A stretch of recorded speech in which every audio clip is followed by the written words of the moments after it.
Soy Cristóbal Almendares y les doy la bienvenida a Aunque esté mal dicho, un podcast dedicado a fomentar la participación ciudadana y la libertad de opinión política, económica y social.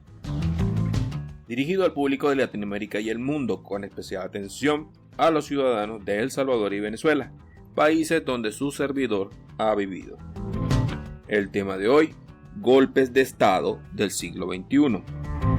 Desde la Ciudad Alegre, la ciudad turística de Alegría, en la República de El Salvador, en la América Central, llegamos a ustedes gracias a Tecapa Shop, en donde podrás adquirir tus recuerdos y regalos para toda ocasión. En 1992, Hugo Rafael Chávez Frías perpetró lo que creo fue el último golpe de Estado militar del siglo XX. Sin embargo, ese mismo año hubo otro intento de golpe de Estado, pero este fue algo diferente al primero. Durante todo el siglo XX, los golpes de Estado y las principales dictaduras reconocidas como tales hoy en día fueron encabezadas por militares u organizaciones terroristas militarizadas, lo que en mi opinión viene a ser lo mismo.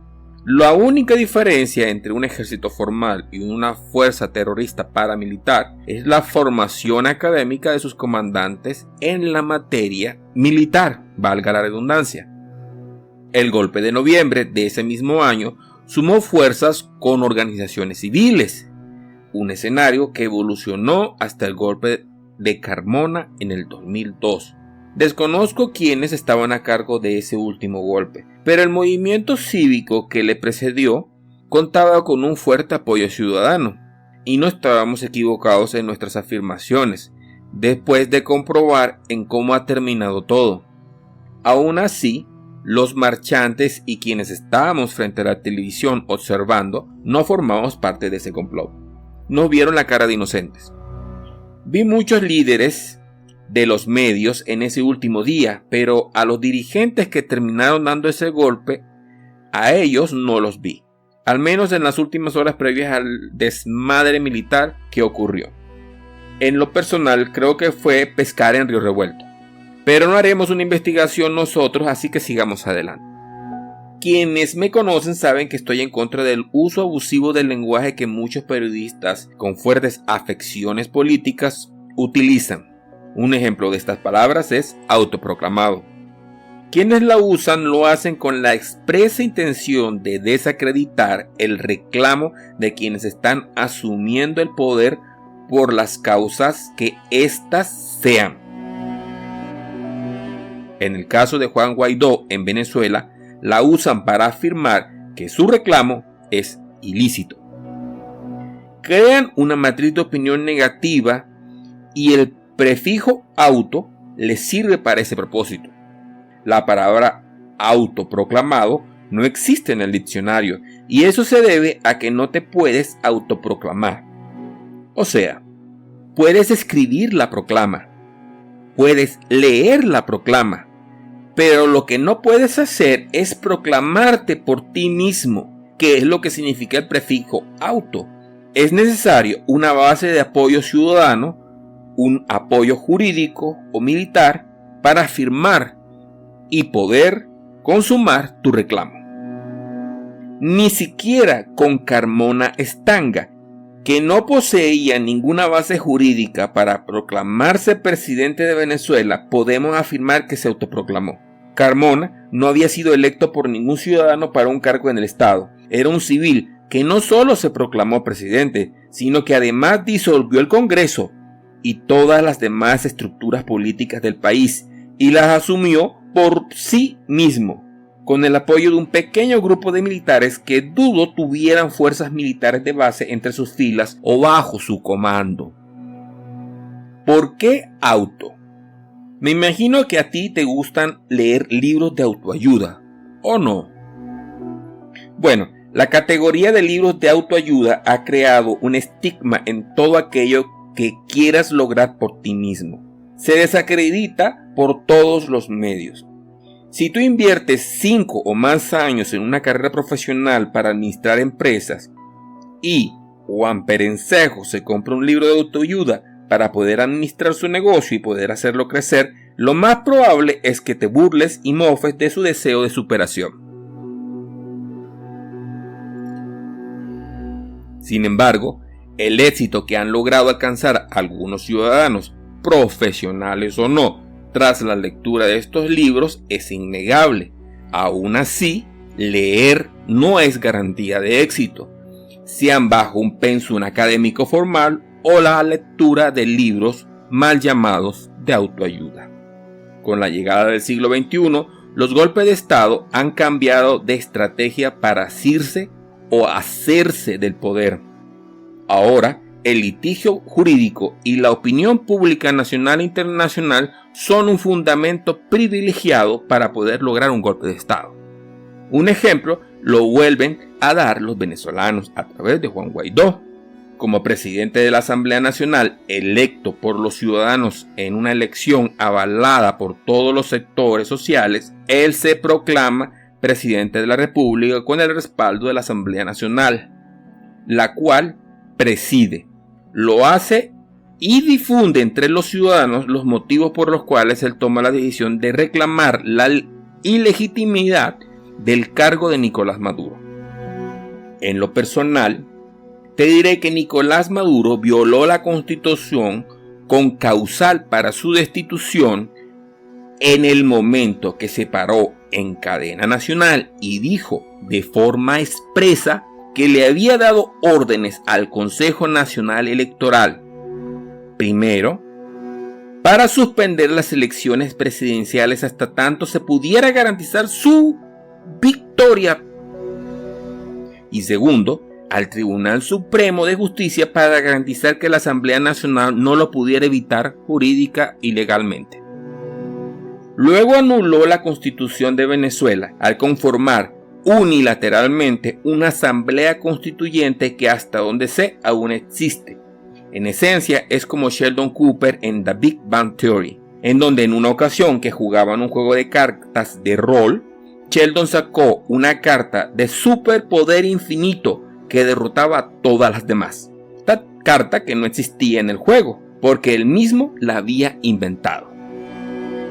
De igual forma, cuando la Constitución de Venezuela es un obstáculo para los fines del ilegítimo Maduro y su cúpula gobernante, solo llama a los constituyentistas y ellos borran ese obstáculo de la Constitución y escriben en su lugar algo que los beneficie y legitime su decisión. Antes de continuar, acordemos que todo reclamo del poder por parte de una fracción de la sociedad civil, con o sin apoyo institucional o militar, que no cumpla con todos, absolutamente todos, los requisitos aceptados por la mayoría clara y definible de todos los ciudadanos con derecho a voto, es un golpe de Estado. Como decimos en Venezuela, lo que es bueno para el pavo es bueno para la pava. Lo que significa que esta verdad es intrínseca para todos los participantes de este juego de la política. Si bien es cierto que podemos decir que Juan Guaidó es un golpista, también los que le apoyamos podemos decir libremente que Nicolás Maduro es un golpista. Pues existen fundamentos jurídicos, constitucionales y morales que hacen de su gestión y control del país un golpe de facto a la democracia. Ahora, en cada nación de este continente estamos experimentando este tipo de accionar político para no solo desestabilizar gobierno, sino para literalmente fomentar esta nueva modalidad de golpes de Estado. En Bolivia, Evo Morales modificó las leyes para poder postularse y se advierte que burló a las instituciones tratando de cometer fraude electoral para mantenerse en el poder. En El Salvador, en estos momentos, vemos como la Asamblea busca apoyo internacional para legitimar la inconstitucionalidad de las acciones del Ejecutivo, mientras el Ejecutivo hace lo propio con la Asamblea. Deslegitimar las acciones de los rivales políticos es la forma como esta nueva forma de golpe de Estado está ganando terreno entre nuestros gobernantes. Deslegitimar para poder justificar el golpe de Estado a la constitucionalidad del país. Concluyendo, Las constituciones de Venezuela y El Salvador tienen artículos como el 350 de Venezuela y el 87 en El Salvador que dan el derecho a los ciudadanos a restablecer el orden constitucional en sus respectivas naciones.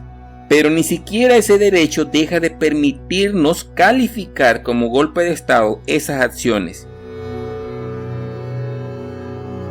Y en líneas generales es válido para todo intento de obtener el poder que no transcurra a través de los mecanismos legítimos establecidos por la Constitución.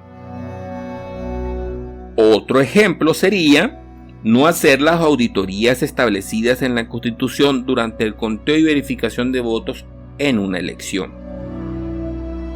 Tampoco discriminar a un ciudadano o grupo de ciudadanos basados en cualquier tipo de descalificación que quiera usarse para violentar la Constitución. Por ejemplo, alegar que como eres de un pensamiento político X, puedes obviar la ley, y que si se trata de un grupo de pensamiento político Y, entonces sí se debe aplicar la ley.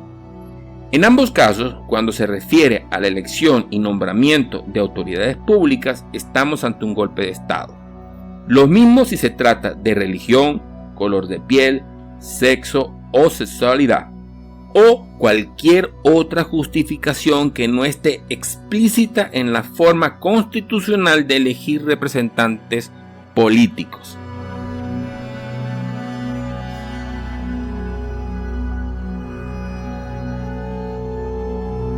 En los casos de remoción forzosa, como en la aplicación de los artículos antes mencionados de representantes electos, siempre será golpe de Estado.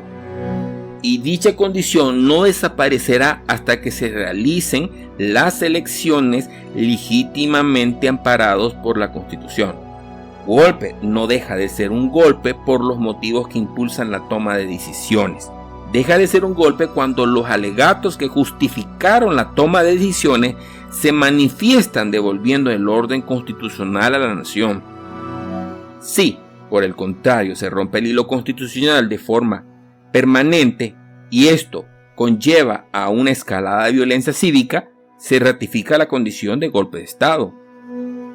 En el caso de Venezuela, aunque Juan Guaidó es tan golpista como Maduro, la lucha social sigue en incremento porque ninguno de los dos logra estabilizar a la nación. El primero porque quiere que militares comprometidos con actos posiblemente ilegales hagan algo que podría llevarlos a la cárcel.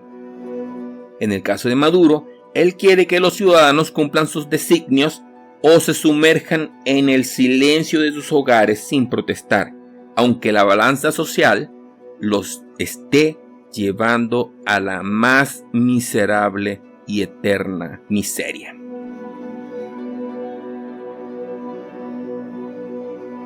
No te puedo decir quién tiene la razón, pero estoy casi seguro que la mayoría de los ciudadanos venezolanos piensan en estos momentos que ninguno de los dos debería poder volver a postularse a un cargo de elección popular, junto a muchos otros que los acompañan en sus acciones.